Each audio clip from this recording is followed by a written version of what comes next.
حضرت خلیل اللہ نے اللہ سے دعائیں مانگ مانگ کے بیٹا لیا تھا.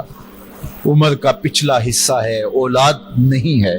اللہ سے دعا مانگتے ہیں اللہ مجھے اولاد عطا کر دے. رات کے پچھلے پہر اٹھ اٹھ کے دعائیں مانگتے ہیں. خیر اللہ نے کرم فرمایا. حضرت سارہ کے بطن سے تو اولاد نہیں ہوئی، اب حضرت ہاجرہ سے نکاح کیا. اب حضرت ہاجرہ سے نکاح ہوا تو اللہ نے ان کے بطن سے انہیں ایک خوبصورت بیٹا دیا جس کا نام اسماعیل رکھا.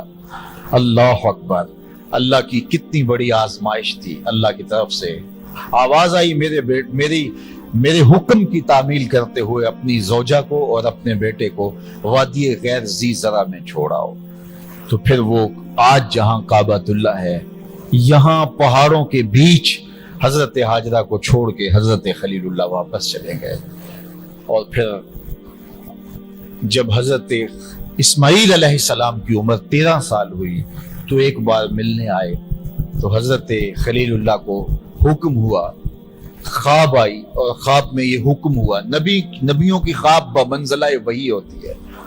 ہمارے جو خواب ہیں ان میں سے کچھ خواب ایسے ہیں جن کو کہا گیا نبوت کا 46واں حصہ ہے، اچھے خواب. لیکن ہمارے خواب ادغاث و احلام ایسے بھی ہوتے ہیں جو دن کے خیالات کا عکس ہوتے ہیں. کچھ ہمارے خواب ایسے ہوتے ہیں کہ جو شیطان کی طرف سے ہمارے اوپر ہوتے ہیں، شیطانی خیالات کا عکس ہوتے ہیں. لیکن کچھ خواب ایسے ہوتے ہیں کہ جو ہے وہ اچھے اور صالح خواب ہوتے ہیں. لیکن نبی کا کوئی خواب ادغاث احلام نہیں ہوتا. نبی کا کوئی خواب جو ہے وہ شیطانی خیال کا نتیجہ نہیں ہوتا، اس لیے کہ نبی پر شیطان وسوسہ اندازی نہیں کر سکتا. اور اگر اس امکان کو مان لیا جائے تو ساری شریعت مشکوک ہو جاتی ہے. تو یہ امکان ہی نہیں ہے کہ نبی پر شیطان اثر انداز ہو سکے. اللہ اکبر، نبی تو نبی رہا. نبی کے سچے غلام جو ہیں، شیطان تو ان کے راستے میں رکاوٹ نہیں ڈال سکتا جب وہ اللہ کی طرف سے دیے ہوئے تقوی سے مالا مال ہو جاتے ہیں. خیر، تو خواب دیکھا کہ میں بیٹے کو ذبح کر رہا ہوں. تو آئے اور بیٹے سے کہا، پہلے زوجہ سے کہا کہ بیٹے کو تیار کر دو، ہم نے دوست کی دعوت پہ جانا ہے. ویسے خلیل عربی میں گوڑے دوست کو ہی کہتے ہیں، اور حضرت ابراہیم اللہ کے خلیل کہلائے. رب نے ابراہیم کو اپنا دوست قرار دیا. تو پھر کہا دوست کی دعوت ہے، دوست کا بلاوا ہے، میں نے بیٹے کو وہاں لے کے جانا ہے. تو حضرت ہاجرہ بیٹے کو تیار کر دیتی ہیں، کنگھی بھی کرتی ہیں، بالوں میں تیل بھی لگاتی ہیں، خوبصورت کپڑے بھی پہناتی ہیں. اللہ سے مانگ مانگ کے لیا گیا بیٹا.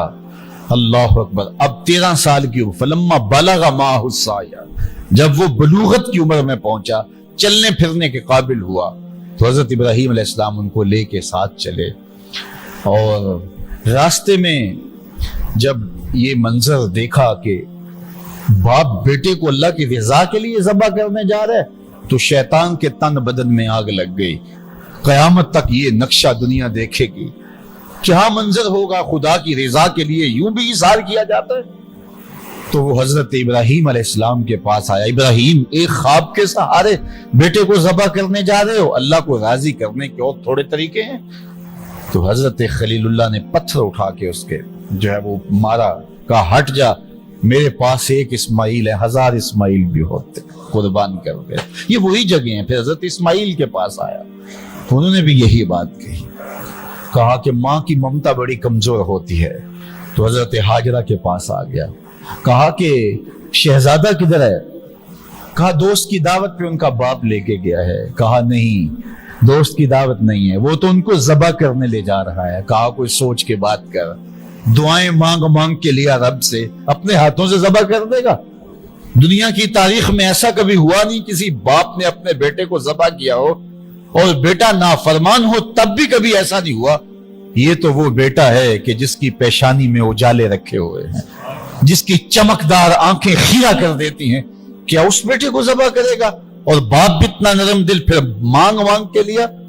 مجبور ہو گیا کہنے لگا کہ وہ اسے اللہ کا حکم کہتا ہے. تو حضرت ہاجرہ سلام اللہ علیہ نے کہا ظالم بھاگ جا، اگر اللہ کا حکم ہے میری گود میں ایک اسماعیل ہے، 1000 اسماعیل بھی ہوتے قربان کر دے. یہ انوکھی داستان تھی جو کائنات میں رقم ہونے جا رہی ہے. یہ کوئی افسانہ نہیں ہے، یہ امر واقعیہ ہے، یہ ہونے والی داستان ہے. جس کی یادیں پورے عالم میں بکھری ہیں. کائنات میں ایسا انوکھا واقعہ ہے, ایسا البیلا واقعہ زمانے میں نہیں دیکھا ہوگا جو یہ واقعہ رقم ہونے جا رہا ہے. حضرت اسماعیل 13 سال کی عمر اور حضرت ابراہیم اپنے بیٹے کو ساتھ لیے جا رہے ہیں.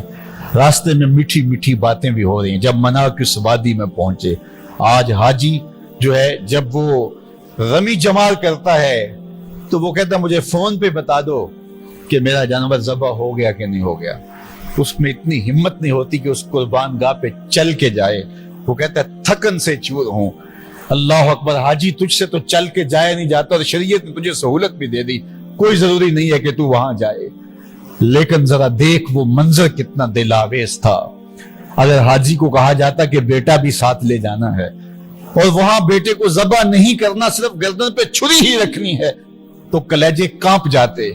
اللہ اکبر, رسم بھی ادا نہ ہو پاتی. لیکن یہاں ایک انوکھا واقعہ عملاً روح پذیر ہوا. فلما بلغ ماہ السعی, جب وہاں پہنچے تو کہا یا بنیا, اے میرے بیٹے. اللہ کتنا میٹھا اور دلاویز انداز تھا. اے میرے بیٹے, یا بنیا, یا بنی نہیں کہا, میرے بیٹے نہیں کہا, بیٹے نہیں کہا, یا بنیا, اے میرے بیٹے. اس میں اپنائیت کا جمال دیکھیے اور ٹپکتا ہوا شہد دیکھیے پیار کا. اے میرے بیٹے, میں نے خواب دیکھا ہے, انی اذبحک فانظر ماذا تری, کہ میں تمہیں ذبح کر رہا ہوں. فانظر ماذا تری, اب تو بتا تیری رائے کیا ہے.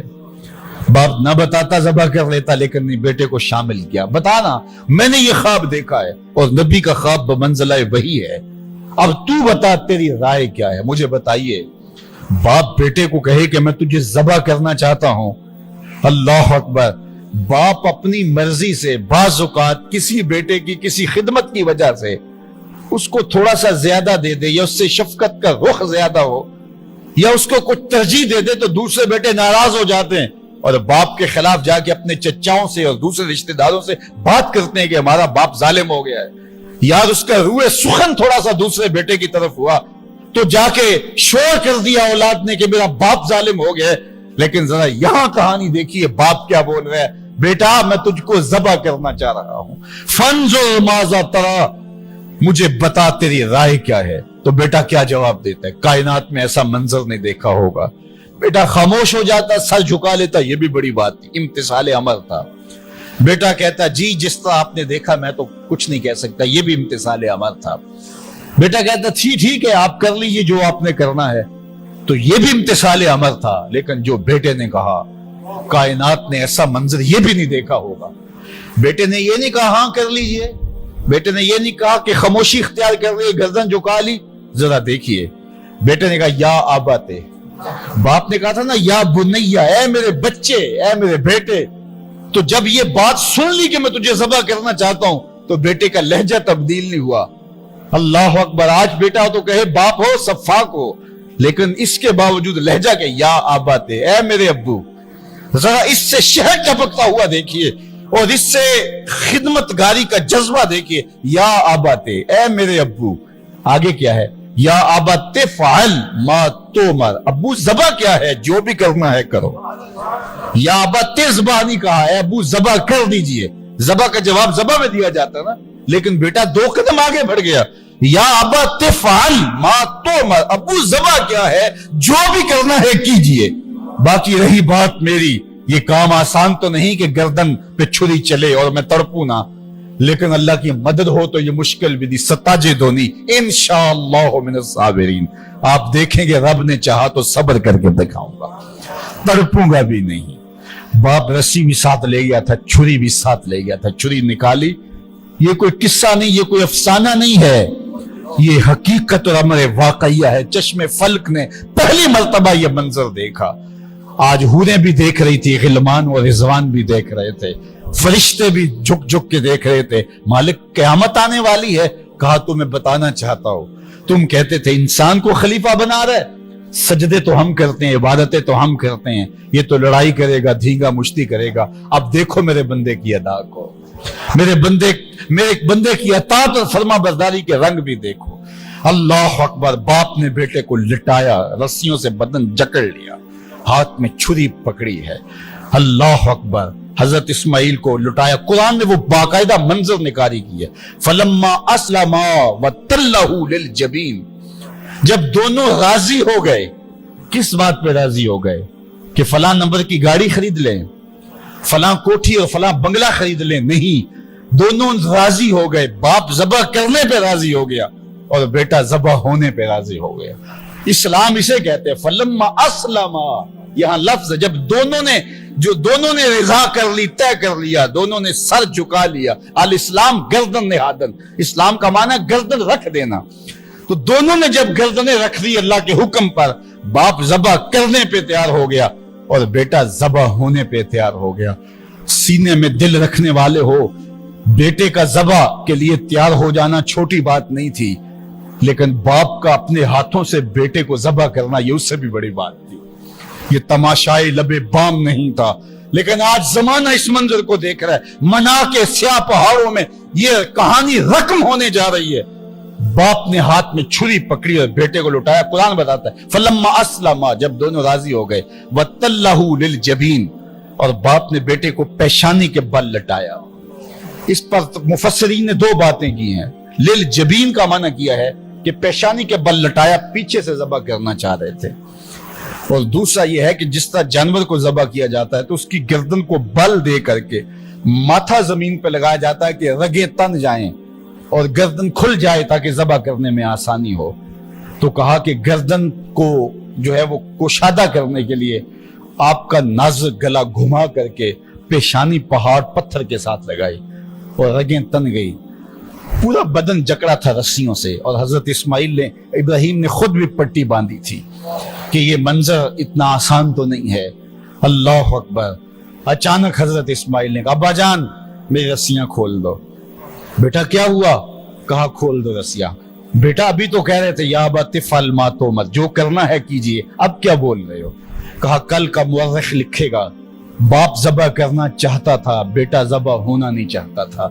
باپ نے باندھ کے کیا ہے. کھول دو رسیاں، نہیں تڑپوں گا. رسیاں کھول دی گئی. حضرت ابراہیم نے ہاتھ میں چھری پکڑی ہے لیکن پٹی برابر بندھی ہے. بیٹے فلما اسلما وتلہ للجبین. اللہ اکبر. تو پوری قوت کے ساتھ چھری کو نازک ریشم جیسی گردن پہ رکھا. ابراہیم تیرے حوصلے پہ قربان، اسماعیل تیری فرما برداری پہ قربان. اقبال بولے یہ فیضان نظر تھا یا کہ مکتب کی کرامت تھی، سکھائے کس نے اسماعیل کو آداب فرزند. بیٹا لیٹا ہے، رسیاں بھی کھلی ہیں، تڑپتا بھی نہیں ہے، آہو فغاں بھی نہیں کرتا، آنکھوں میں آنسو بھی نہیں ہے. باپ نے ہاتھ میں چھری پکڑی ہے، بیٹے کی نازک ریشم جیسی گردن پہ رکھی اور پوری قوت سے چھری کو دبا دیا. لیکن ہوا کیا کہ ایک بال بھی نہیں کٹا. چھری کو پاس پڑے پتھر پہ مارا، لکڑی پڑی تھی، پتھر پڑا تھا، مارا، وہ کٹ گیا. لما تقطعی یا سکین، اے سکین ہے چھری تو کیوں نہیں کاٹتی؟ اللہ اکبر. چھری نے زبان حال سے آواز دی ابراہیم الخلیل یامرنی والجلیل ینہانی. خلیل مجھے ایک بار کاٹنے کا کہتا ہے، وہ خلیل، وہ کبیر، وہ رب، وہ جلیل 70 بار کہتا ہے خبردار ایک بال بھی کاٹا. کہا تیرا کام تو کاٹنا تھا. چھری بولی آگ کا کام بھی تو جلانا تھا. جس نے آگ کو جلانے سے روکا آج اس نے مجھے کاٹنے سے روک دیا. سمجھے اس سے یہ بھی تو نتیجہ نکل سکتا چلو جان چھوٹی، میرا قصور تو نہیں تھا، لیکن اللہ کے حکم کو پورا کرنے کا جذبہ تھا.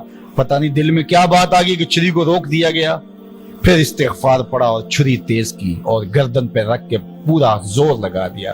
گردن کٹ گئی، خون بہنے لگا. خوش ہو گئے کہ بڑا کام تھا کر گزرا. جلدی جلدی پٹی کھولی تو دیکھا ذبح ہونے والا بیٹا نہیں دمبا تھا. اللہ اکبر. دمبا پڑا تھا اور بیٹا پاس کھڑا مسکرا رہا تھا. تو حضرت خلیل کی زبان سے بے ساختہ نکلا اللہ اکبر. تو حضرت اسماعیل بولے لا الہ الا اللہ واللہ اکبر. پاس جبریل کھڑے تھے، کہا اللہ اکبر وللہ الحمد. آواز آئی فلما اسلما وتلہ للجبین ونادیناہ ان یا ابراہیم قد صدقت الرؤیا انا کذالک نجزی المحسنین. آواز آئی ابراہیم تو نے واقعی خواب پورا کر دکھایا. تو نے تو اپنے گمان میں بیٹے کی گردن پہ چھری چلائی، لیکن یہ ہم نے اس وقفے میں دمبا رکھ دیا. تم نے واقعی خواب پورا کر دکھا. وفدیناہ بذبح عظیم. ہم نے ان کے جو ہے بدلے میں ایک دمبا دے دیا اور ہم نے اس کو پچھلوں کے لیے سنت رکھ دیا۔ آج منا کی وادی میں حاجی وہاں جا کے دمبے کی گردن پہ چھری پھیر رہا ہوتا ہے، وہ یادگار آج اس مذبح پہ، آج اس منصب پہ جہاں بیٹے کی قربانی کے لیے حضرت خلیل چھری ہاتھ میں لیے کھڑے تھے، آج 40 لاکھ جانور قربان ہو رہے ہیں اور پوری دنیا کے اوپر قربانیاں ہو رہی ہیں۔ اللہ اکبر، وہاں آواز آتی ہے سلام علی ابراہیم، اے ابراہیم تیرے اوپر سلام۔